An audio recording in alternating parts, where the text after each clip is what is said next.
Border Gavaskar trophy 2024-এর শুরুটা হয়তো আমরা যেরকম চেয়েছিলাম সেরকম হয়নি। ব্যাটিংয়ের দিক থেকে দেখতে গেলে আমাদের পারফরমেন্স এতটাই খারাপ ছিল যে আমাদের তো পুরো টোটালি মন ভেঙে গিয়েছিল যে ভাই কী হতে যে 36 আমরা অলডাউন হয়ে গিয়েছিলাম, সেটা আবার রিপিট হতে চলেছে কিনা এরকম একটা ভাবনা চিন্তা তো মনে এসেছিলো। সত্যি কথা বলো, সবাইকার এসেছিলো, সাথে সাথে তোমাদের এবং আমাদের তো এসেই ছিল। কারণ বিজিটির জন্য এত এক্সাইটমেন্ট ছিলাম বা এত এক্সাইটেড ছিলাম আমরা সবাই যে ভাই, কিন্তু পারফরমেন্সের দিক থেকে ইয়াশাসভি জয়সওয়াল, দেবদূত পাটিকল দুজনে 0 রানে ফিরে যায়। বল ডিফেন্ড করে কিন্তু বাকিবার যেটা করার দরকার ছিল সেটা হয়নি। কেএল রাহুল আসে, বিরাট কোহলি, একে একে সবাই আসে, সবাই যায়, কিন্তু আমরা একটা ছোট্ট ব্যাটিংয়ের দিক থেকে এনজয় করেছিলাম, যেটা ঋষভ পান্তের ইনিংস ছিল। যেরকমভাবে বা যে আন্দাজে ঋষভ পান্ত খেলতে চায়, খেলতে ভালোবাসে, বা অস্ট্রেলিয়ায় গিয়ে সে যেরকম অস্ট্রেলিয়া বোলারদের উপর ডমিনেন্স দেখায় সেরকম কিন্তু ঋষভ পান্ত শুরু করেছিল। কিন্তু দুর্ভাগ্যবশত আমাদের ব্যাটারদের কপালে আজকে সবাইকার ক্যাচ আউট এসেছিল।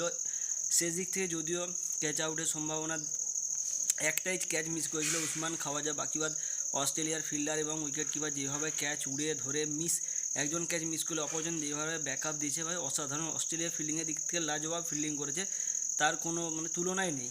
আর ঋষভ পান্তের যেভাবে শুয়ে বসে শটটা খেলেছে পেছন দিক থেকে, বাপ রে ঋষভ পান্ত এরকম খেলা ঋষভ পান্তে অস্ট্রেলিয়া গিয়ে খেলতে পারে। আর শেষ দিক থেকে দেখতে গেলে নীতিশ কুমার রেড্ডি কিন্তু সে শেষ ম্যাচ তার যতটুকু দমখম ছিল সে চেষ্টা করেছিল। তো এইভাবে আমাদের ধীরে ধীরে 100 প্রায়, প্রথমে তো লাগছিল 100 যাবেনি, কারণ 67-তে যেভাবে আমাদের উইকেট ধীরে ধীরে টপ করে পড়তে যাচ্ছিলো, মনে তো হয়নি কোনো পার্টনারশিপ হবে। তারপর যখন পার্টনারশিপ হলো তখন একটু আশা এলো এবং ফাইনালি আমরা 140 ক্রস করে যাই। তারপর আমাদের 10 উইকেট ডাউন। তো একটা মনে কাজ করেছে আমাদের হয়েছে ওদের হবে। আর আজকে আম্পায়ার কিন্তু ভরপুর আমাদের সঙ্গ দিয়েছিল ক্যাটেলবার্গ, যে যাকে আমরা পনৌতি আম্পায়ার বলে চিনি, সে কিন্তু আজকে আমাদের সঙ্গ দিয়েছিল। যাই হোক নায়ক, সে কিন্তু অস্ট্রেলিয়ারও সঙ্গ দিয়েছিল। মোটামুটি তার যেটা মনে হয়েছে আউট, সেটা সে আউট দিয়েছিল। তার যেটা এক বিন্দু সন্দেহ ছিল সেটা কিন্তু আউট দেয়নি।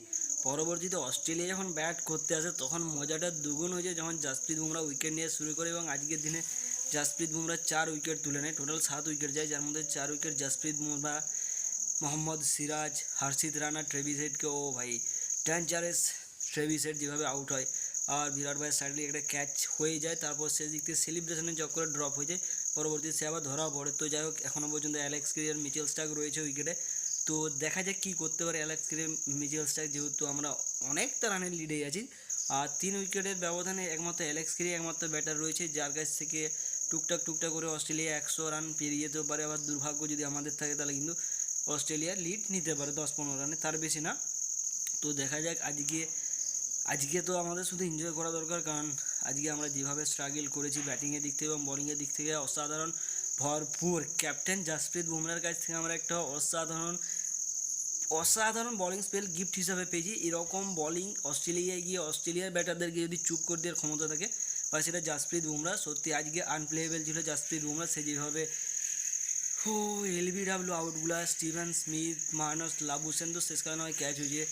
স্টিভেন স্মিথ, মিচেল মার্স, যে কোনো অস্ট্রেলিয়া যে কোনো ব্যাটারদের আমরা নাম নিই, আজ কিন্তু জাসপ্রীত বুমরার সামনে তারা ব্যর্থ হয়েছে। এবং দেখা যাক কালকে টেস্ট ম্যাচে কী হয়।